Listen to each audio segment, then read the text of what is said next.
You might think that all students are the same, and that we go out clubbing and get drunk and are often rude or offensive. Before I came to university, I was worried that that was the case. But even from the first week of being here, I have realized that this is not so. Well, most of the time. While there are some that choose to, I don't drink, I don't smoke, and I don't go clubbing. My student life is quite different. I much prefer gaining new experiences, exploring different places, and spending time with great people. So then, here is one of my days as a student.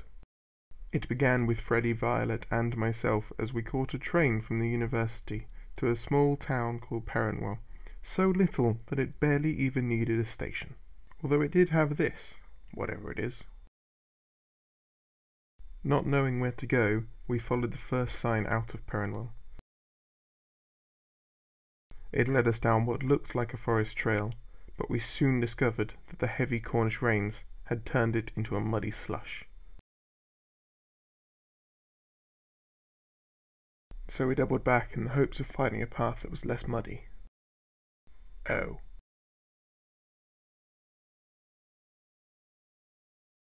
Eventually we got out of the mud and found a road with a stream. But we were once again lost. So we pulled out the good old map and compass,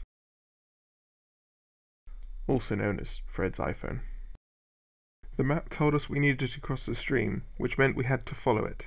Eventually we found the edge of the forest and spotted in the distance the small town of Devoren. This meant we were finally on the right path. The stream swiftly became a small river, and so someone had built a bridge upon it. After crossing the bridge, we found a rock with directions engraved onto it. We were now on the correct path, and the challenge transitioned from navigation to endurance. On our journey, we encountered many strange creatures, like this species of mammal that has developed a crude pair of wheels for faster movement, and this noble stallion who seemed to have captured a human and was keeping it as a pet. We found another bridge, which clearly was built by giants.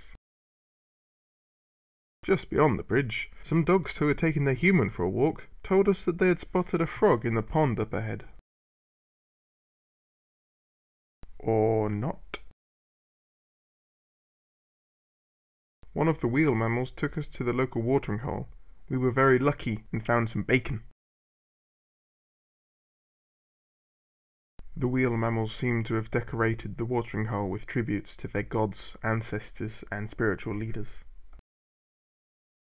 Soon enough, however, we had to leave the watering hole. We passed a totem pole, a discarded grinding stone, an iron house, and some clay pits.